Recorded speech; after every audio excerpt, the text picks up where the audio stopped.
আসসালামু আলাইকুম সুপ্রিয় দর্শক, মালয়েশিয়ার যারা প্রবাসী আছেন তাদের জন্য আজকের এই ভিডিওটা অনেক গুরুত্বপূর্ণ হতে চলেছে। একটা নিউজ আপনাদের সাথে শেয়ার করব, সেটা হচ্ছে যে ইত্তেকাফের দৈনিক ইত্তেকাফ পত্রিকা এই নিউজটা শিরোনাম করেছে তারা যে মালয়েশিয়া আটককৃত বাংলাদেশিরা আইএস এর সঙ্গে যুক্ত। এটা আসলে না মানতে পারলেও মানে অবিশ্বাসী মনে হলেও কিন্তু এটাই সত্য, কারণ এটা মানতে বাধ্য হচ্ছি আমরা, কারণ মালয়েশিয়ার ভিসা সংকটে এমনিতেই আমরা আছি সবাই, আবার মালয়েশিয়া যারা অবস্থানরত আছেন তাদের উপরে অনেক দরপাক শুরু হচ্ছে, ইতিমধ্যে দরপাক হচ্ছেও, আরো অনেক ধরনের জটিলতার ভিতরে সবাই আছি। এর ভিতরে যদি এরকম সংবাদ আসে সেটা আসলে মরার উপরে কারাগার ছাড়া আর কোনো কিছুই হয় না। যেন দেখুন যে মালয়েশিয়ায় আটককৃত বাংলাদেশি আইএস এর সঙ্গে যুক্ত, এটা যারা আটক করছে অবৈধ, এদেরকে একটু বিস্তারিত আমরা একটু পড়ে আসি। মালয়েশিয়া আটক 36 জন বাংলাদেশি আন্তর্জাতিক জঙ্গি গোষ্ঠী ইসলামী স্টেটে আইএস এর সঙ্গে জড়িত বলে জানিয়েছেন দেশটির পুলিশ মহাপরিদর্শক দাতক শেরি মোহাম্মদ খালিদ ইসমাইল। মানে দুঃখজনক এবং লজ্জাজনক হলেও এটা সত্য। দেখেন 36 জন বাংলাদেশি আন্তর্জাতিক জঙ্গি গোষ্ঠী ইসলামী স্টেটের সাথে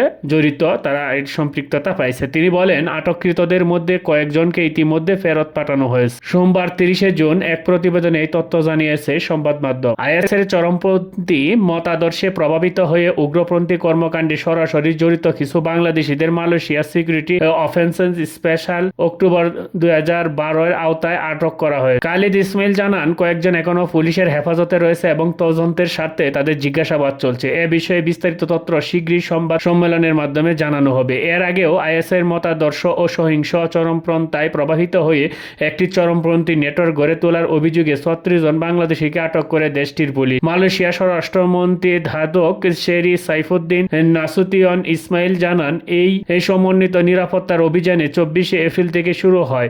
সেলাঙ্গন ও জোহর প্রদেশের 3টি ধাপে এই অভিযান চালানো হয়। আটককৃতরা 36 জনের মধ্যে 5 জন এই সন্ত্রাসবাদ সম্পর্কিত অপরাধে মালয়েশিয়া শাহ আলম ও জোহর বারো সেশন কোর্টের অভিযুক্ত করা হয়েছে। 15 জনকে দেশে ফেরত পাঠানোর নির্দেশ দেওয়া হয়েছে, বাকি 16 জন এখনো তদন্তাধীন রয়েছে। মালয়েশিয়ার পুলিশ স্পেশাল ব্রাঞ্চের গোয়েন্দা তথ্য অনুযায়ী এই বাংলাদেশি গোষ্ঠী দেশের আইএস এর আদলে নতুন সেল তৈরি করছিল।